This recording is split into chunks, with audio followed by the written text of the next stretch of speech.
তো তোমরা যদি আমাকে তিনখানা ব্যবসা করে দাও তাহলে পৃথিবীর ভিতরে তোমরা শান্তিতে বসবাস করবে, কোনো মাস্তান তোমাদের শরীরে আঘাত করতে পারবে না, টাচ করতে পারবে না। সেই তিনখানা ব্যবসা কি?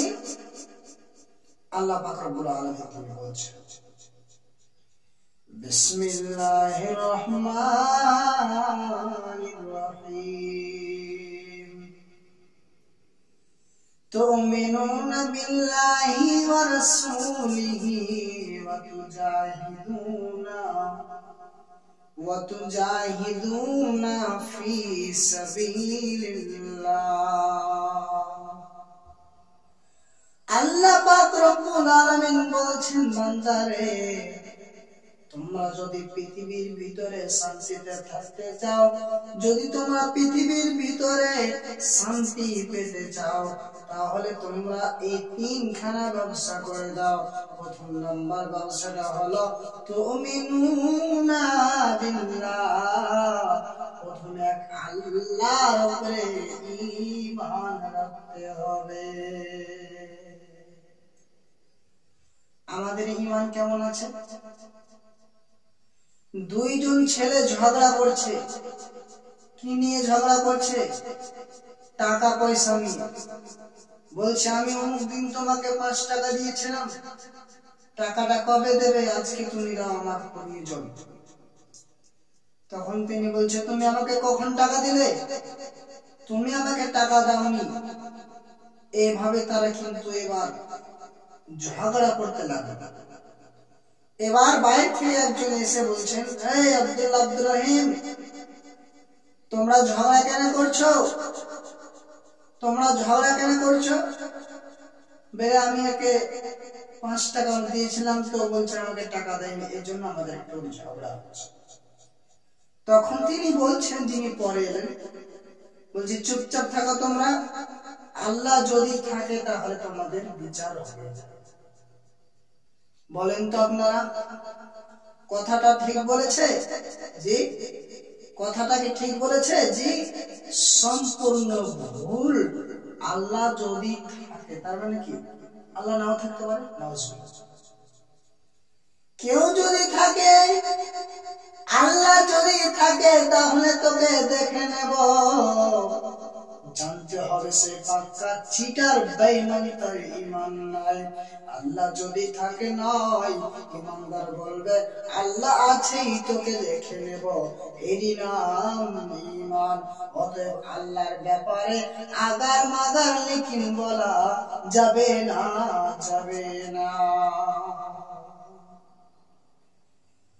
প্রথম নম্বর ব্যবসার কথা আল্লাহ রাব্বুল আলামিন বলার পর তিনি বলছেন, বান্দারে দ্বিতীয় নম্বর ব্যবসার কথা তোমরা শুনলে। আল্লাহ রাব্বুল আলামিন বলছেন, ওয়া রাসূলিহি, এবং আমার নবীর উপরে ঈমান রাখতে হবে। দুইখানা ব্যবসা বলার পর আল্লাহ সুবহানাহু ওয়া তাআলা বলছেন, বান্দারে তোমরা যদি পৃথিবীর ভিতরে শান্তি পেতে চাও, যদি তোমরা পৃথিবীর ভিতরে শান্তিতে থাকতে চাও, তাহলে তোমরা এই 3 নাম্বার ব্যবসাটা আমাকে তোমরা করে দাও। সেই 3 নাম্বার ব্যবসাটা কি? আল্লাহ পাক রব্বুল আলামিন বলছেন, ওয়া তুজাহিদুনা ফি সাবিলিল্লাহ। যারা আমার কোরআনের বাইরে চলবে, যারা আমার কোরআনের বিপরীতে করবে, যারা আমার কোরআনকে মানবে না, তাদের উপরে সংগ্রাম নেমে যাবে। যুবক রে, তোমার জীবন চলে যাবে না কেন, এতে কোনো যায় আসে না। আল্লাহ পাক রব্বুল আলামিন কিয়ামতের মাঠে তোমার মর্যাদা রেখেছেন। তুমি আল্লাহর রাস্তায় বের হয়ে যাও, তুমি আল্লাহর রাস্তায় বের হয়ে যাও। জি। আজকে শুধু যুবকদের ব্যাপারে একখানা ঘটনা আপনাদের সামনে তুলে ধরবো। এদেরকে কি দায়িত্ব দিয়েছেন? এরা শুধু ঘুমিয়ে ঘুমিয়ে কাটিয়ে দেবে না। আল্লাহর কোরআন বিলীন হয়ে যাচ্ছে, বুঝে যাচ্ছে, যুবকরা কি ঘুমিয়ে থাকবে? বিশ্বনবী জনাবে মুহাম্মদ রাসূলুল্লাহ সাল্লাল্লাহু আলাইহি ওয়াসাল্লাম তিনি চিঠি লিখলেন। কি চিঠি লিখলেন? কাকে চিঠি লিখলেন? সেই জামানার বড় মস্তান ইবনে সারওয়ার, তাকে চিঠি লিখলেন। চিঠিতে কি লেখা ছিল? চিঠিতে কি লেখা ছিল? ইবনে সারওয়ার, মূর্তি পূজা করা ছেড়ে দাও, পাথর পূজা করা ছেড়ে দাও, এক আল্লাহকে আল্লাহ বলে মেনে নাও এবং নবীকে রাসূল হিসাবে গ্রহণ করে নাও। ফার্স্ট কথা কি? কোন দেবদেবীর সামনে মাথা নত করা চলবে না। একজন রব, যিনি আমার স্রষ্টা, তোমার স্রষ্টা, যে রব তোমাকে এবং আমাকে বানিয়েছে, ওই রবের মাথা নত করো। অন্য কারো মাথা করা চলবে না, গাছ পূজা করা চলবে না, পাথর পূজা করা চলবে না, এক আল্লাহকেই মাথা নত করতে হবে। আল্লাহর নবী চিঠি তিনি লিখলেন। এবার এই চিঠিটা কে নিয়ে যাবে ইবনে সারওয়ারের কাছে? ইবনে সারওয়ারের কাছে, সেই মাস্তানের কাছে চিঠিটা কে পৌঁছে দেবে? এত বড় একজন মাস্তান, চোখ রাঙিয়ে যে পেটের ভাত করতো এমন কাজ ছিল না যে সে করেন। মদ্যপান বলেন, জুয়া বলেন, গন্ডামো বলেন, কাতাল করা বলেন, এক কথা ইসলাম যে কাজগুলি সাথে করে না সবই শিখেছে। এর সামনে কে কথা বলে গো? যদি এখনো এই ভারতবর্ষে কোন একটা সচেতন দাঁড়িয়ে যায় যে অমুক গন্ডা অমুক নেতাকে দাওয়াত দিতে যেতে হবে, কোন পারবে কোন যুবক এখন যে সে দাওয়াত দিতে হবে? যতজন সাহাবায়ে কেরাম বসেছিলেন, আল্লাহর নবী বলছেন চিঠি আমি লিখলাম, এই চিঠিটা ইবনে সারওয়ারের কাছে কে পৌঁছে দেবে? সমস্ত সাহাবীরা চুপ হয়ে বসে আছেন। একজন সাহাবী উঠে দাঁড়িয়ে গেলেন, বললেন হুজুর আপনি আমাকে চিঠিটা দিন, এই চিঠিটা ইবনে সারওয়ারের কাছে আমি পৌঁছে দিতে চাই। সাহাবীটার নাম শুনবেন? সাহাবীটার নাম আপনাদেরকে বলবো, হযরতে সাঈদ রাদিয়াল্লাহু তাআলা আনহু। নবীজি বলছেন তোমাকে একাই ছাড়া যাবে না, তোমাকে একাই ছাড়া যাবে না, সাঈদের সঙ্গে আর কে যাবে, আর কে যাবে, আর কে যাবে? সাঈদ বলছেন হুজুর আমি যাব। এই করে এক এক করে আরো দাঁড়িয়ে গেলেন, হুজুর আমি যাব, হুজুর আমি যাব। এই করে এক নয় দুই নয়, কতজন 30 জন সাহাবী উঠে দাঁড়িয়ে গেলেন, হুজুর আপনি আমাদেরকে চিঠিটা দিয়ে আমরা ইবনে সারওয়ারের কাছে চিঠিটা পৌঁছে দিতে চাই। আল্লাহর নবী বলছেন আচ্ছা বাবারা তোমরা যাবে ভালো কথা, তোমরা যাবে ভালো কথা, কিন্তু প্রথমে একটা কথা শোনো, তোমরা এখন আপন আপন বাড়ি যাবে, বাড়ি গিয়ে নিজের ভাই বোন আত্মীয় স্বজন বেটা বেটি আব্বা আম্মা দাদু সবার সঙ্গে তোমরা দেখা সাক্ষাৎ করে এসো। ইতিহাস বলছে সবাই একে চলে যায়। হযরতে সাঈদ রাদিয়াল্লাহু তাআলা আনহু তিনিও চলে গেলেন।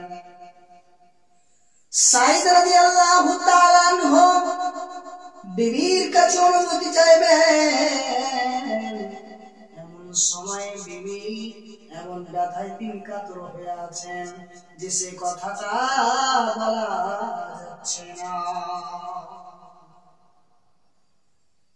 এমন ব্যথায় তিনি কাতর হয়ে আছেন, হযরতে সাঈদ রাদিয়াল্লাহু তাআলা আনহু তিনি মনে মনে চিন্তা করছেন সেটা একটা লোক নিয়ে আছে, যদি আমি বলে দিই আমি এখন চললাম ইবনে সারওয়ারের কাছে, আমি ফিরতেও পারি না পারি।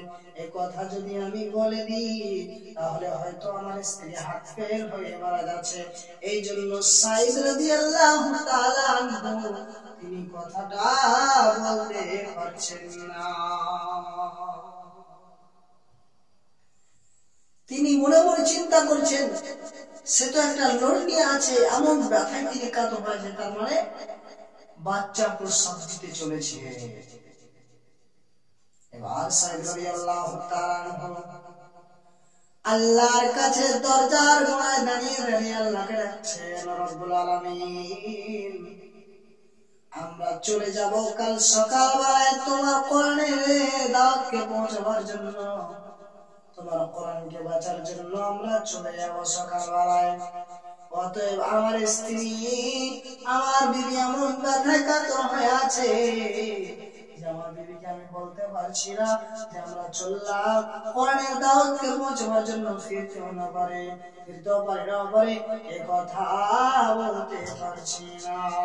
এই ভাবনা চিন্তা করে সকালবেলায় বের হয়ে গেলেন হযরত সাঈদ রাদিয়াল্লাহু তাআলা আনহু। তিনি 29 জন সাহাবীকে সাথে করে নিয়ে তিনি চলে গেলেন, যেতে আরম্ভ করলেন। যেমনই আপনার কিনা তার ঘোড়াটা যেমন একটু হাঁটতে আরম্ভ করেছে, দৌড়তে আরম্ভ করেছে, হযরত সাঈদ রাদিয়াল্লাহু তাআলা আনহু ডাকতে বলছেন, বেটা সাঈদ রে ফিরে আয়, তোর মায়ের মনির মুখটা একবার দেখে যা। বেটা সাঈদ ফিরে আয়, তোর মায়ের মনির কলিজার টুকরার মুখটা একবার দেখে যা। সেখান থেকে মাকে উত্তর দিচ্ছেন কি, মা এখন আমি চললাম কোরআনের দাওয়াতকে পৌঁছাবার জন্য, ইবনে সারওয়ারের কাছে আমরা চললাম, এখন আর ফিরা যাবে না। ভাবতে পেরেছেন কত ইমান তাজা, কত ইমান পাকা? ভাবতে পেরেছেন সামান্য ঘোড়াটুকু একটু হাঁটতে আরম্ভ করেছেন, আর তার সন্তান, তার ছেলে মানে পৃথিবীতে এসেছে, এই সন্তানের মুখটা একবার দেখতেও চায় না এই কোরআনের দাওয়াতকে পৌঁছাবার জন্য। সে তো আর ফিরবে কিনা ফিরবে আল্লাহ জানেন, তারপরেও সন্তানের মুখটা একটু দেখতে চায় না।